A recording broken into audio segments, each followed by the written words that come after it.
바울은 자신을 그리스도 예수의 종이라고 말했습니다.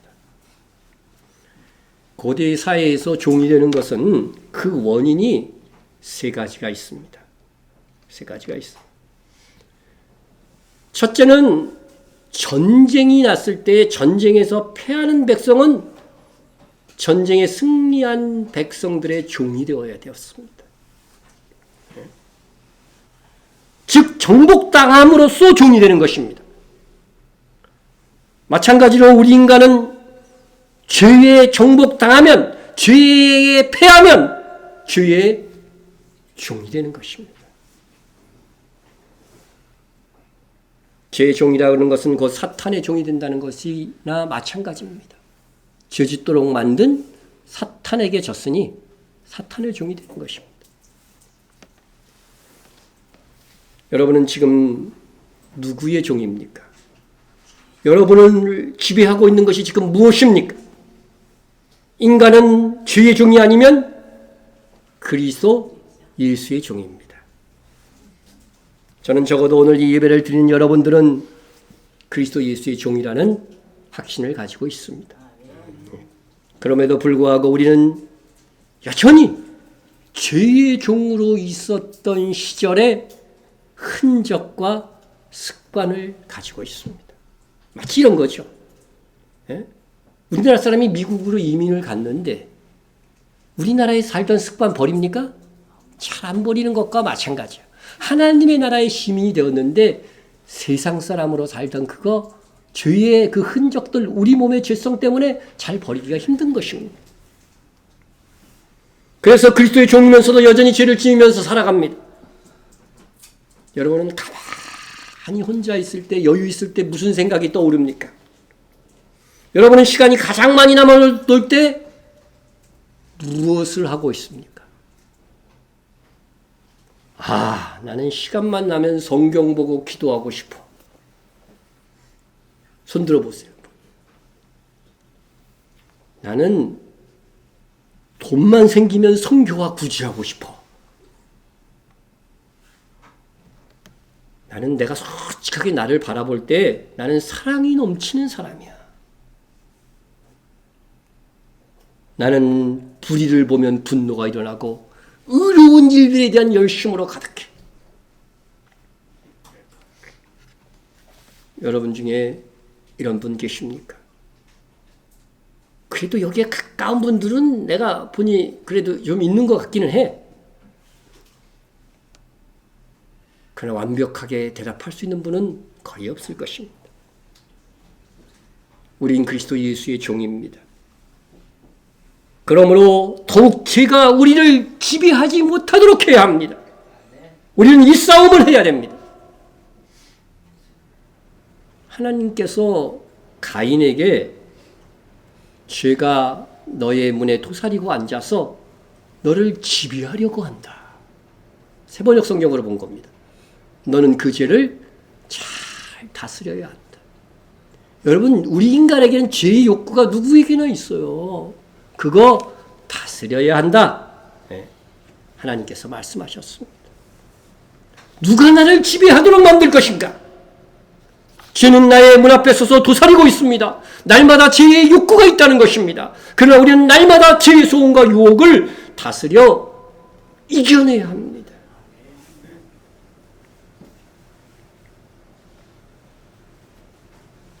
제가 이 얘기를 한 적이 있는 것 같은데, 닭과 쥐가 낮에 정면으로 싸우면 누가 이길까요? 화면을 보니까 누가 이겨요? 닭이 이깁니다. 닭이 쥐를 그냥 물고 갑니다. 닭도 빠릅니다. 낮에 보면 하지만 쥐가 닭을 잡아먹는 경우가 있습니다. 주로 밤입니다. 밤에. 닭이 잠을 자는 틈을 타서 닭의 항문 쪽으로 살살 가가지고서 간질간질. 그럼 좋아요, 안 좋아요? 여러분, 누가 등 긁어주면 좋죠? 등 긁어주면 좋습니다. 닭은 간질간질한 것이 너무 좋아서, 기분이 좋아서 그냥 가만히 둡니다. 그래서 닭은 쥐가 자기 똥꼬를 계속 핥도록 내버려 둡니다. 그러면 쥐는 닭의 똥꼬를 적당히 간지럽히게 하면서 마침내 똥꼬를 열고 닭의 뱃속까지 파고 들어가서 결국은 닭의 내장을 다 먹어버립니다. 닭은 자기가 죽어가면서도 저항하지 않습니다. 결국 닭은 자는 동안 가다출혈을 일으켜 다시는 일어서지 못합니다. 제가 찾아낸 사진입니다.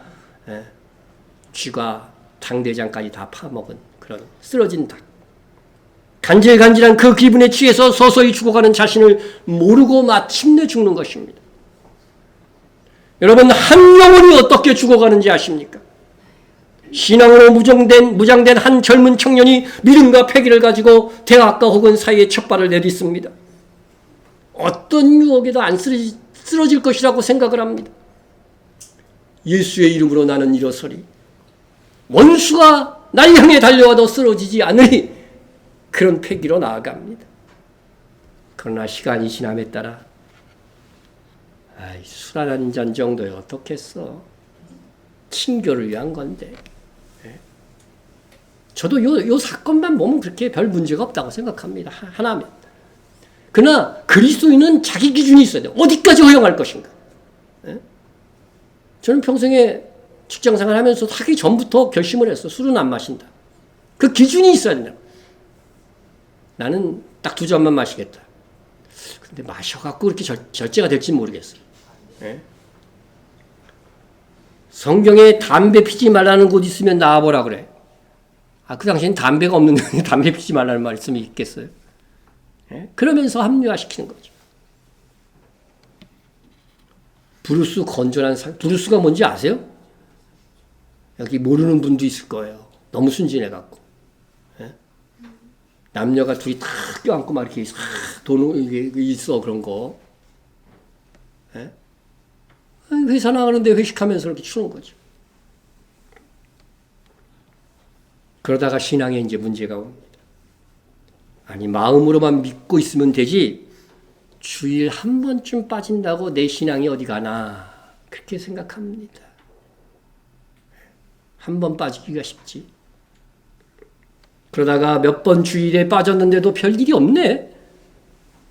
교회 안 나가니까 시간도 많고 좋네 뭐. 이렇게 마음이 조금씩 더 리버럴해져요. 자유로워져요. 그래도 한 번 예수님을 믿은 사람에는 이 마음에 뭐가 있어요? 믿는 마음, 양심의 가책은 있어. 그래서 이렇게 생각합니다. 그래도 나는 예수님을 믿기는 하니 좀 성공하고 돈 좀 벌고 그때 돼서 교회 나가야지. 이런 계획이 가능할까요? 절대로 돈 벌어갖고 성공해서 교회에 못 나옵니다. 이 사람은. 어떻게 나올까요? 그렇죠. 망해야 나옵니다. 망해하고 우리 교회에 나오신 분들 꽤 있습니다. 지금. 망한 것이 복인 줄 아시기 바랍니다. 한 사람의 영혼은 한 번에 무너지지 않습니다. 사탄은 그런 무모한 방법을 쓰지 않습니다. 사탄이 하와에게 선악과를 따먹게 할 때도 처음 질문이 뭡니까? 하나님이 참으로 동산 모든 나무의 실과를 먹지 말라 하시더냐. 이게 교묘한 미혹이죠. 참으로. 그죠? 참으로. 진짜야? 그리고 동산 모든 나무. 선악과만 먹지 말라고 했잖아요. 이 부정적인 것을 이렇게 강화시키는 거예요. 모든 나무를 실과를 먹지 말라 하시더니.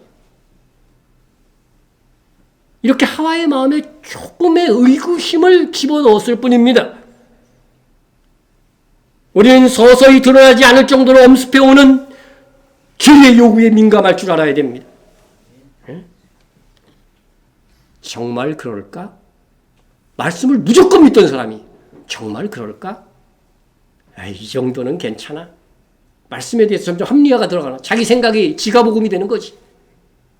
그리고 나서 딱 한 번만, 딱 한 잔만.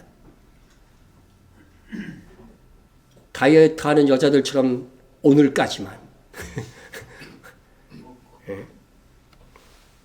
이런 처음의 유혹에 민감하게 반응하고 단호하지 않으면 나중엔 나 자신을 회복하기에 힘이 들게 되는 지경에 이릅니다. 닭이 쥐에게 내장까지 다 내주는 꼴이 되고 맙니다. 우리는 서서히 우리가 느끼지 못하게 밀려오는 유혹에 대해 정체를 분명히 알고 처음부터 단호한 신앙적 태도를 가져야 합니다. 왜냐하면 우리는 주의 종에서 이미 그리스도의 종이 되었기 때문입니다. 둘째, 고대 사회에서 노예가 되는 것은 출생에 의해서 종이 되기도 합니다. 우리나라 조선시대도 마찬가지였죠. 노예의 종은, 노예의 자식은 무조건 노비였어요. 네? 그런데 우리도 그러했습니다. 우리는 태어나면서 바로 죄의 종입니다. 죄의 종, 죄의 노예로서 자라났습니다. 다윗이 그래서 시를 이렇게 읽었습니다. 내가 죄악 중에서 출생하였으며 어머니가 죄 중에서 나를 잉태하였나이다. 다윗의 어머니가 하나님 믿었어요? 안 믿었어요? 에? 엄마도 믿고 아버지도 믿었어요, 하나님. 그런데 다윗이 뭐라고 그래요? 죄 중에서 나를 잉태하였나이다.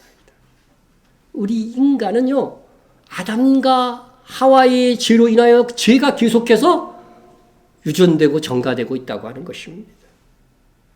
여러분의 잘못과는 상관없이 우리의 조상 아담과 하와의 범죄로 우리는 죄인이 되고 말았습니다. 시초인간 아담이 죄인이 되므로 아담의 모든 후손들이 죄인이 되고 만 것입니다. 죄인의 후손은 죄인이 될 수밖에 없었습니다. 그래서 인간은 태어나면서부터 죄의 성품을 지니게 되었습니다. 천사들의 일부가 어떻게 됐어요? 타락한 거지만 우리 인간은 처음 인간 두 사람이 다 타락을 해버렸네? 그러니까 계속해서 뭐가 돼요? 죄의 종이 되는 거죠. 아무도 여러분에게 거짓말을 가르치지 않았습니다.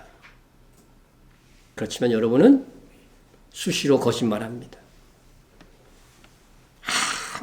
아무도 도둑질하라고 가르치는 부모는 없습니다. 가끔 이상한 부모는 있을지 모르겠지만 대부분의 부모는 그렇습니다. 그런데 아무도 가르쳐주지 않은 나쁜 짓을 인간들은 일삼고 있습니다.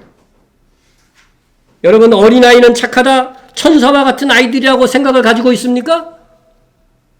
정말 그렇습니까? 장애를 가진 아이는 학교 생활을 하기가 몹시 힘이 듭니다. 그것은 아직 자비심을 배우지 못한 아이들 때문입니다. 그 약점을 파고들어서 왕따를 만들어버립니다. 자신만 사랑받으려 하고 자기밖에 모르는 이기적인 아이들입니다. 근데 어른이 되어서도 자기만 사랑받으려고 그래요. 자기가 드러나지 않으면 견딜 수 없어요. 이것을 심리학에서 뭐라고 그러는지 알아요? 이런 사람을 어른 아이라고 부릅니다. 어른이 되었는데 상태는 아이 상태라는 거죠. 그런데 이런 어른 아이가 참 많습니다. 제가 과거 설교를 이렇게 쭉 살펴보니까요, 10년 전에 했던 예화인데, 과연 여러분이 이것을 기억할지 모르겠습니다. 아들이 6학년 때, 딸이 1학년 때 예화입니다. 어느 날 6학년 아들이 참으로 공부하기 힘들 정도의 수학 시험 결과를 가지고 왔습니다. 저는 우리 가문에 이런 일이 일어날 수 있구나 하며 낙심이 되었습니다. 그래도 어떻게 합니까? 성적 향상에 도전을 주기 위해서 80점 이상의 성적을 거두면 내가 외식을 한번 시켜주겠다. 그렇게 했습니다. 그리고 딸은 1학년이니까 좀 쉽잖아요. 그러니까 너는 100점마다 오면 외식을 시켜주겠다고 했습니다. 그랬더니 어느 날 시험지를 휘날리며 아들이 억울하다는 것입니다. 점수를 보니까 77.5야. 예? 아이고 이거 실수를 해갖고 80점을 넘기지 못했다고 한탄을 하면서 은근히 그래도 향상된 성적을 이렇게 자랑하는 거죠. 그러자 이를 지켜보고 있던 1학년짜리 딸이 뒷짐을 주고서 어른처럼 주위를 쫙 맴돌면서 오빠는 왜 그렇게 잘난 척을 하는 거야? 하면서 비꼬는 것입니다. 다음 날 1학년 딸은 학교에서 받아쓰기를 100점을 받아와 갖고서는 100점을 받은 시험지를 막 휘날리면서 아니 나는 100점을 맞아야 맛있는 거 사주고 왜 오빠는 80점만 맞아도 사주는 거지? 하면서 오빠에게 약을 바짝 올리고 있는 것입니다. 그러자 울분을 참지 못했던 아들은 큰 소리로 네 문제랑 내 문제랑 똑같은 줄 알아, 수준이 똑같은 줄 알아 하면서 그냥 소리를 지르는 겁니다. 그러면서 오빠가 동생에게 하는 말, 너 98 곱하기 98 몇인 줄 알아? 이렇게 하는 거예요. 저는 98 곱하기 98 나한테 물어봐도 금방 대답하기 힘들거든요. 그죠? 여러분들도 아마 다 그럴 겁니다. 그랬더니 이 딸이 대답을 못하는 거죠. 대답을 못하는 것입니다. 그러니까 딸이 얼떨결에 그때 대답했던 게 뭐냐면 100 그런 거야. 98 곱하기 98이 100이라는 거야. 1학년짜리 그렇게 한 거지. 그러니까 오빠가 그것도 모르는 주제에 하면서 막 아마 오빠도 금방 자기도 대답 못할 건데 98 곱하기 98은. 그리고 나서 이 딸은 수모를 당하고 나서 엄마한테 가가지고서 98 곱하기 98보다 100 곱하기 100이 숫자가 더 많은 것이니까 더 어려운 문제라고 생각하고 엄마 100 곱하기 100이 몇이야? 그랬더니 답이 만이라는 것을 알았습니다. 그리고 오빠가 모를 것이라는 생각하에 오빠에게 가서 오빠 100 곱하기 100이 얼마지? 그랬던 거야. 그랬더니 6학년 오빠는 만. 너무 쉽게 답을 해주는 겁니다. 1학년 딸은 낙담하며 풀이 죽었습니다. 우리 집 가정 분위기는 늘 그러했습니다. 동생은 어떻게 하면 오빠를 깎아내리고 내가 더 인정받을 수 있을까? 오빠는 어떻게 하면 여동생의 약혼을 죽여서 나를 상대적으로 과시할 수 있을까? 이런 잔머리 굴리는 아이들이 다투면서 두 아이는 자랐습니다. 지금 와서 보면 어떻게 귀엽다고도 볼 수 있는 이 아이들의 모습에서 한편으로는 자기 중심, 자기밖에 모르는 악함도 깃들여 있었다는 것은 부인할 수가 없습니다. 그냥 오빠가 잘 되고 동생이 잘 되는 걸 순수하게 같이 기뻐하고 박수 쳐주는 일이 없다는 것이죠. 어린 시절에는. 왜 그렇습니까? 인간은 태어나면서부터 악하기 때문에 그렇습니다. 우리는 타고난 죄의 종들입니다. 우리가 하나님의 말씀을 듣고 읽고 그 말씀에 적용하기 위해서 묵상하지 않는 한 우리는 결국 타고난 죄성의 노예로 그냥 살아갈 수밖에 없습니다. 우리는 싫든 좋든 우리와는 상관없이 우리 조상 아담의 범죄로 인하여 죄성을 가지고 태어난 존재가 되었습니다. 왜 나는 아무 잘못도 없는데 내가 죄인이 되어야 해? 아무리 울부짖어 봤자 내가 죄인이라는 사실을 바꿀 수가 없어요. 왜 나는 가난한 집에 태어난 거야? 나는 왜 불우한 가정에 태어난 거야? 아무리 울부짖어 보았자 그 사정이 바뀌지 않는 것과 마찬가지입니다. 사람들은 자신이 바꿀 수 없는 것에 대해 집착하고 억울하다고 받아들이기를 거부합니다. 여러분 중에 누가 자기 마음대로 부모를 선택한 사람이 있었습니까? 누가 자기가 태어날 나라의 국적을 선택하였습니까? 우리는 이왕이면 다 미남 미녀로 태어나고 좋을 것, 그렇게 태어났으면 좋을 것 같지만 그렇게 할 수 없었습니다. 왜 전들 핸섬보이로 태어나고 싶지 않았겠습니까? 우리는 우리 스스로 선택할 수도 바꿀 수도 없는 것이 있습니다. 그렇다면 우리가 어떠한 시도를 해도 바꿀 수 없는 그것이 있다면 그것은 그대로 받아들여야 되는 것입니다.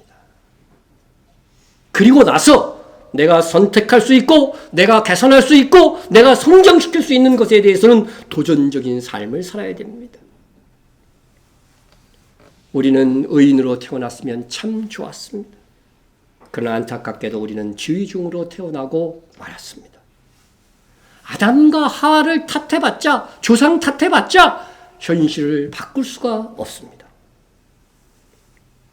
이것은 그냥 나에게 주어진 상황이요 받아들여야만 하는 현실인 것입니다. 그렇기 때문에 중요한 것은 내가 태어날 때부터 질성을 지닌 인간이라는 사실들을 인정하고 거기에서 내가 그것을 탈피하기 위해서 무엇을 할 수 있는가에 관심을 가져야 됩니다. 내 안에 늘 도사리고 있는 죄성이라는 요소를 극복해야 한다는 것입니다. 내 안에 음란한 요구들, 내 안에 쾌락적인 요소들, 내 안에 이기적인 발상들, 우리가 조금만 방심해도 튀어나오는 것입니다. 나를 자꾸만 하나님과 멀어지게 하기 위해서 나의 이 죄성, 이것은 나를 계속해서 무너뜨리려고 합니다. 그 누구도 이 죄성을 스스로 극복할 수 있는 사람은 없습니다. 아무리 고상하게 거룩한 척 앉아 있어도 모두 음흉한 생각을 하고 있는 주인일 수밖에 없습니다. 만약 여러분이 양심적인 사람이라면 분명히 자기 자신을 생각하면서 왜 나는 이런 쓸데없는데 자꾸 신경이 쓰이지? 하면서 자신에 대하여 좌절할 때가 있을 것입니다. 덜어 있죠, 덜어. 예? 그러나 여러분, 그것은 별로 놀라운 일이 아닙니다. 심지어 도무지 그럴 것 같지 않은 권사님도, 아주 고결할 것 같은 저 전도사님도, 저도 사실은 거룩한 생각만 하며 살지 않습니다. 아니, 살지 못합니다. 물론 정도의 차이는 있을 수 있습니다. 우리가 다 죄인이라면 우리가 취해야 하는 태도는 무엇입니까? 죄를 이겨야 하는 것입니다. 죄를 이겨야 합니다. 우리는 1차적으로 예수 그리스도를 믿음으로써 죄를 이겼습니다. 그러나 여전히 날마다 죄와 싸워야 합니다. 뿌리가 남아있어요. 죄성, 죄의 뿌리가 아직 우리가 육체로 사는 동안은 남아있기 때문에. 왜 남겨두셨을까요? 이 죄와의 싸움에서 얼마나 승리하느냐에 따라 상 주시기 위함입니다. 예?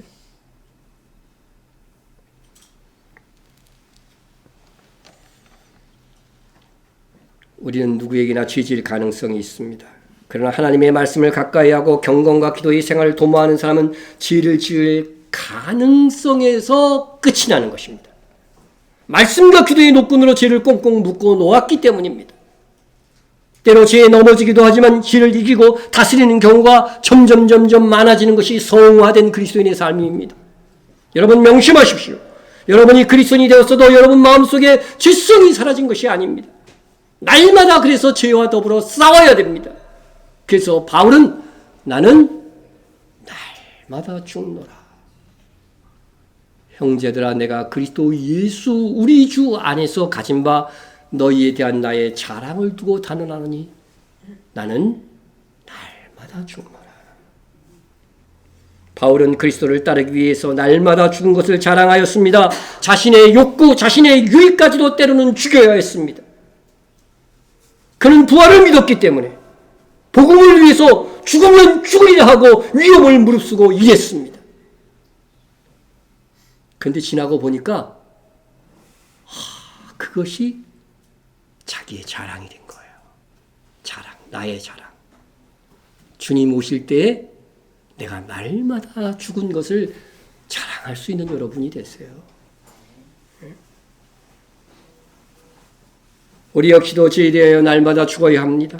속에서 솟구치는 죄의 욕망들을 하나님의 진리의 말씀으로 묶어 놓아야 됩니다. 우리는 영원한 하나님의 나라가 임할 때까지 이러한 거룩한 싸움을 싸우기 위해 몸부림쳐야 합니다. 그럴 때 우리도 바울처럼 날마다 죽은 것을 자랑할 수 있는 그날이 오게 될 것입니다. 셋째, 고대 사회에서 또 종이 되는 경우가 어떤 경우가 있냐면요. 빚지잖아요. 빚지고 나면 갚을 돈이 없을 때 노예가 됩니다. 죄를 지은 인간은 하나님께 빚을 진 것입니다. 그와 같이 다시 하나님께 돌아와 천국 시민이 되기 위해서는 그 빚진 죄값, 그죠? 그것을 지불해야 돼. 근데 성경에 죄값이 뭐라고 돼 있어요? 죽음, 죄의 삭은 사망이니. 하나님께 돌아가려고 하는데 사망이라는 값을 치러야 한다니 방법이 없는 것이죠. 죽음은 그만인데요. 살아서 죄의 굴레를 벗어날 수 없는 처지가 된 것입니다. 옛날에는 순간의 선택이 10년을 좌우한다는 가전 광고가 있었습니다. 이때의 광고 저 들었습니다. 이때 이 정말 엉성한 TV 보기도 했습니다. 그런데요, 10년을 좌우하면 다 다행인데 한 번 순간의 결정이 평생을 좌우하는 경우도 있습니다.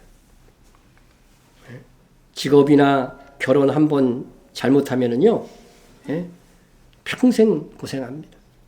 한 번 결혼 잘못해서 건달 같은 신랑이나 공주병 신부라도 만나게 되면 평생 소갈이하게 됩니다. 어떤 연예인이 사기 결혼으로 떠안은 빚이 10억 이렇게 고백했는데, 나의 의사와는 아무 상관없이 이렇게 될 수 있습니다. 그런데요, 순간의 선택이 영혼을 좌우합니다. 평생도 아니고 영혼을 좌우합니다. 나의 의사와는 아무 상관없이 영원한 죽음의 상태에 이르게 된다는 것입니다. 아무도 이 사슬에서 빠져나올 수 없는 상태인 것입니다. 로마서 6장 23절에 죄의 삭은 사망이라고 말씀하고 있습니다. 그리하여 아무도 죄를 지은 자는 반드시 죽어야 한다는 공리를 이루고 살아남을 자가 없습니다. 더욱이 죄인이 지금 그러면은 한두 명입니까? 모든 사람, 오고 가는 세대의 모든 사람이 다 죄인인데 이 많은 사람의 죄의 삭 죽음을 누가 감히 치러낼 수 있단 말입니까? 모든 세대의 모든 사람들이 다 가치 있는 사람이라면 이 인류의 모든 사람보다 가치 있는 어떤 한 사람이 있다고 한다면 그가 대신 죽어줌으로 죄의 값은 치러질 수 있을 것입니다. 그런데 세상에 그런 사람이 없었습니다. 구원의 희망이 없습니다. 그런데 이 깜깜한 지경에서 죽음의 빛도 희망도 없는 상황에서 한 줄기 찬연한 빛이 비춰왔습니다. 나는 세상의 빛이라 하신 분입니다. 이 구원의 빛은 성경을 보면 하늘에 있는 천사들도 생각하지 못했던 비밀이었다고 합니다.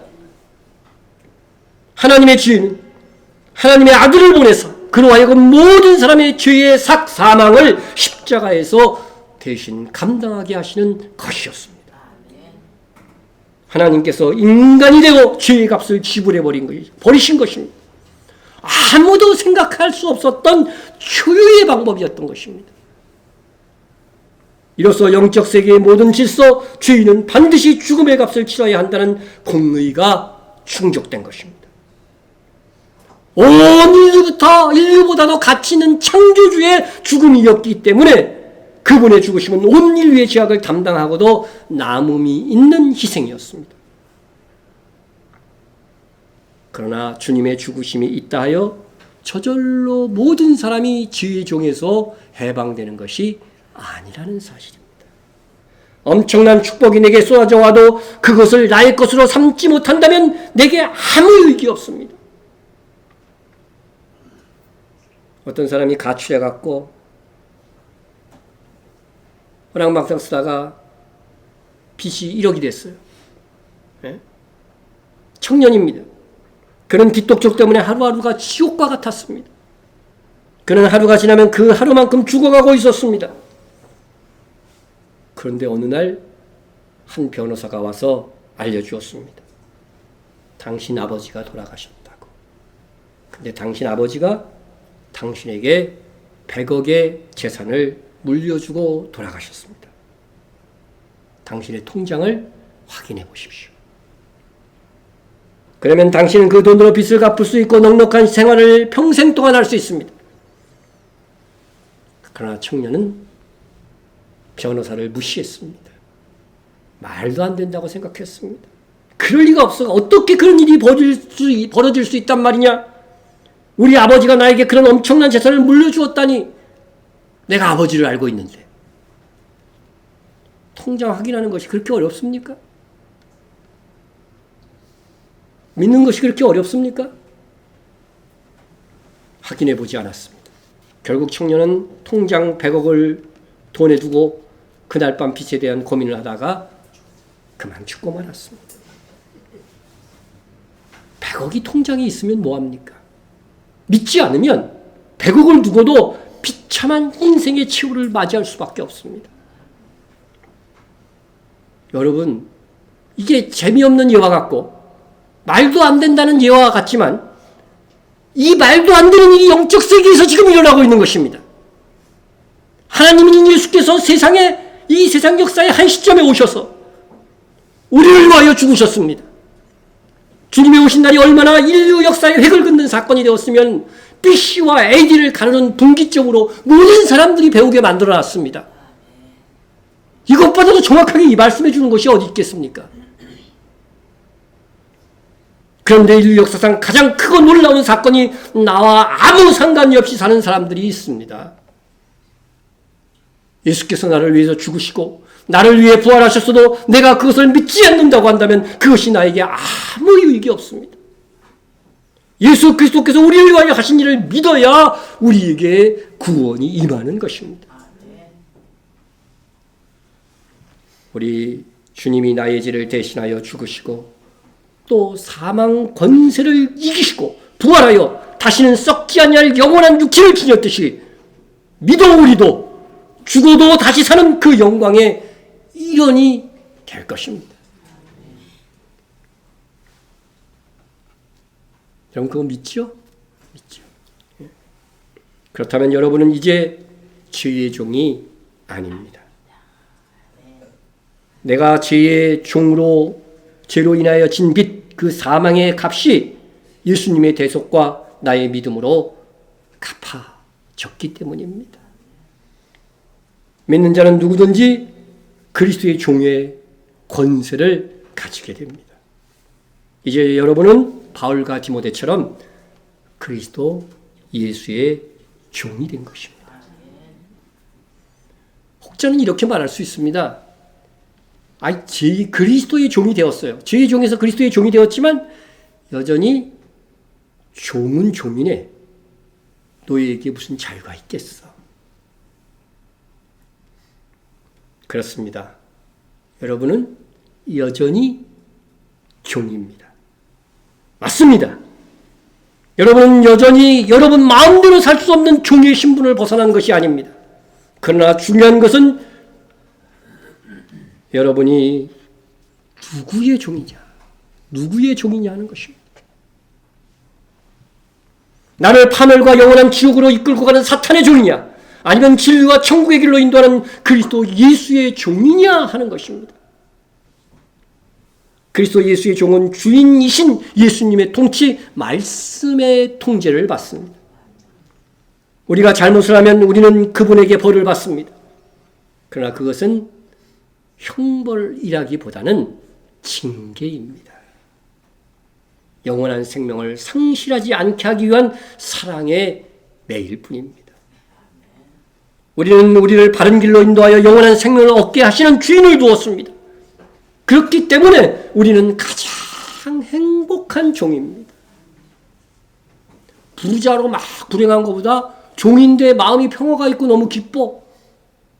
영원한 생명이 보장되어 있어. 그럼 그 종이 더 행복한 거지.